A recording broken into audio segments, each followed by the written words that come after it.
This is KiniNews and I'm your host Prasad. Health Minister Khairy Jamaluddin is not backing down on his fight against anti-vaxxers. In fact, he's even willing to be seen as the bad guy to get the job done. Health Minister Khairy Jamaluddin has responded to opposition leader Anwar Ibrahim, who had disagreed with his approach towards Malaysians who refused to receive the COVID-19 vaccination.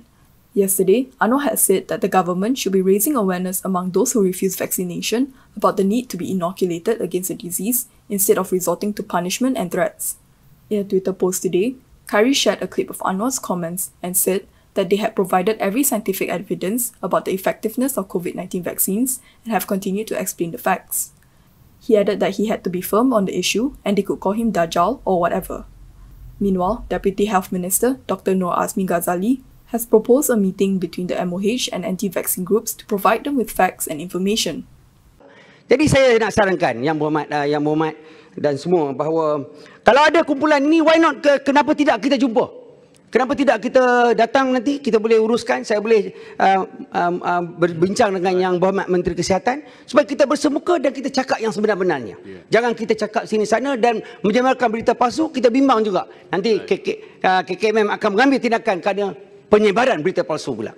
Good news for Najib Abdul Razak. He'll be allowed to join his wife Rosmah Mansor in Singapore after the court agreed to release his passport temporarily. Former Prime Minister Najib Abdul Razak will be allowed to go to Singapore and give support to his daughter, who is expected to give birth there. This is after a 3-person Court of Appeal bench, chaired by Kamaluddin Mat Syed, unanimously allowed Najib's application for the release of his passport. His passport will be released from October 20th to November 22nd. Najib's legal team filed the application for temporary return of his passport as it is being held by the Court of Appeal, which previously heard his appeal on his SRC corruption case conviction and sentencing. The decision on the appeal has been reserved to a date yet to be fixed. On Friday, the Kuala Lumpur High Court allowed a similar application for Najib's wife, Rosmah Mansor, for temporary access to her passport. This is so she could be in Singapore and give mental and moral support to her daughter. The EC announced this morning when the Melaka polls will take place. Ignore what was said during the press conference. The actual date is November 20th.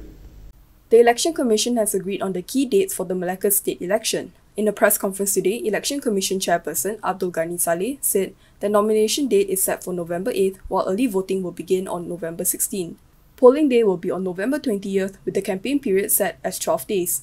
The Malacca State Legislative Assembly was dissolved on October 4th after 4 state lawmakers led by former Chief Minister Idris Harun withdrew support for the BNPN government.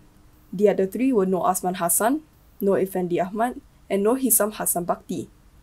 Previously, Prime Minister Ismail Sabri Yaakob has assured that in the event of a snap election, strict COVID-19 SOPs will be in place. This is to avoid a repeat of the COVID-19 resurgence following last year's Sabah state election. The Health Ministry had also said they had prepared the standard operating procedures for the Malacca polls. As of last night, 91.4% of the Malacca's adult population have been fully vaccinated. There's a whiskey produced in Malaysia called Thima, and they're getting a lot of publicity now thanks to several groups who want it to be pulled from the shelves. The PAS Ulama Council has commented on the launch of a local-made whiskey brand called Thima, which had sparked controversy after those unhappy with the alcoholic beverage framed it as being out to insult Islam. They proposed 4 proposals to the federal government to address the issue, which includes closing down the manufacturing company to avoid it setting a precedent for the emergence of new liquor companies. They also called on the government to conduct a background check and due diligence on the liquor company. Other than this, the Ulama Council wants the government to ensure that any advertisement and promotion of liquor by any company is monitored in accordance with the guidance prohibiting the promotion of liquor and alcohol, and for the government to streamline monitoring and enforcement from authorities such as the Home Ministry and the Domestic Trade and Consumer Affairs Ministry so that it does not happen again after this. The statement from the Council's Information Chief, Muhammad Nur Hamzah, came despite an explanation on the issue from the liquor company.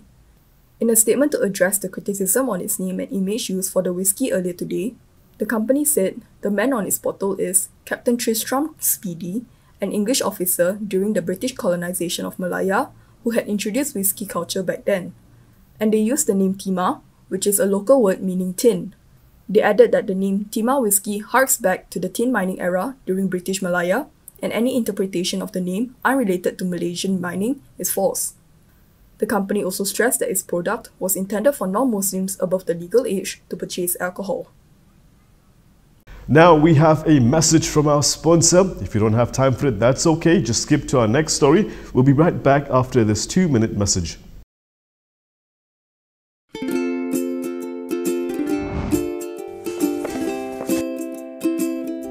Shellfish, red meat, and beer. If you love indulging in these foods, you may end up with high uric acid level in your blood. These foods consist high level of purine, a substance that will eventually break down into uric acid and be excreted through our urine. It is recommended that the amount of dietary purines should be kept between 600 to 1000 milligrams per day. Having too much uric acid in your blood can cause attacks of gout. It can also cause kidney stones and blockage in the kidney.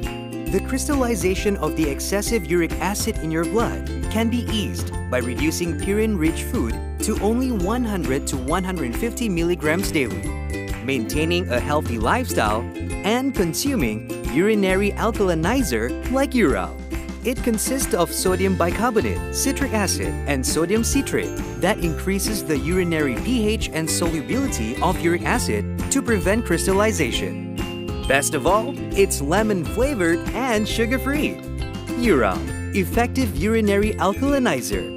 Neutralize your uric acid problem now.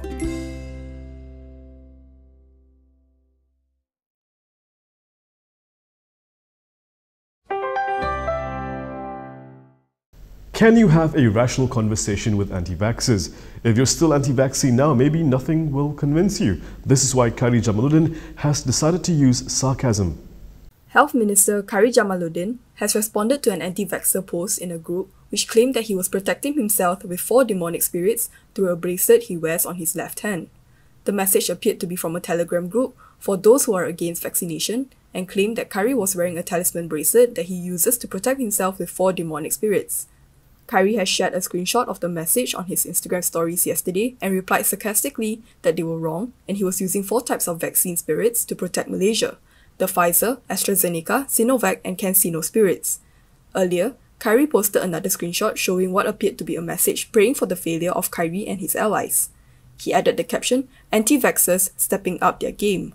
The post came after Khairy said the government will make life difficult for those who refuse to be inoculated against COVID-19. While the government has not introduced a blanket mandate, vaccination against COVID-19 has been made compulsory for certain sectors, such as the Federal Civil Service. However, those who do not vaccinate against COVID-19 due to legitimate medical reasons are issued a certificate for identification. Harapan doesn't seem too convinced that the government has a clear plan in place for its vaccine booster shot rollout and have made several recommendations. Pakatan Harapan's Health Committee has called out on the federal government to set a clear rollout strategy for the COVID-19 booster shots. In a statement today, they said the rollout needs to be properly planned and well coordinated among all stakeholders, including general practitioners who are tasked with handling the booster shots for frontliners and senior citizens. They also expressed concern on the statement from the Malaysian Medical Association on the lack of engagement by state health departments on the rollout of the 3rd dose and booster shots. According to Harapan, this should not be the case, as lessons should have been learned from past mistakes, including involving the private GPs only at the very last minute. With this, they urged the Ministry of Health to clearly define their strategy, including establishing a clear timeline for implementation across the country, a clear definition and categories of those eligible for the 3rd dose and booster shots, devising strategic efforts to educate those eligible on the 3rd dose and booster shots' importance, engaging private GPs as soon as possible, and approving heterologous vaccination with the booster doses as soon as possible. They said this was needed to ensure a smooth rollout, especially when they are expecting up to 8.75 million people who will receive the 3rd or booster dose. Now, before I go, let's take a look at the country's latest COVID-19 figures. The Health Ministry reported 5,434 new COVID-19 cases today. This is the lowest number of new cases since June 28, when 5,218 new cases were recorded. As of yesterday, the R0 for Malaysia was 0.88. The only regions where the R0 is above 1.0 are Negeri Sembilan and Putrajaya. A R0 of less than 1.0 is good because it suggests that the spread of COVID-19 is decelerating. Meanwhile, nearly 22 million individuals, or 93.8% of the adult population in Malaysia, have completed their COVID-19 vaccination. This is according to the COVID-19 Vaccine Supply Access Guarantee Special Committee, or JKJAV. JKJAV, through an infographic on its Twitter today, informed that more than 25 million of Malaysia's population have been vaccinated with at least one dose. And that is all from me today. For more stories, you can go to KiniTV.com. You can also follow us on Instagram, Twitter, YouTube and Facebook for the latest news updates. If you'd like to support independent media, do consider subscribing to MalaysiaKini.com. I'm Prasad. Thank you for watching.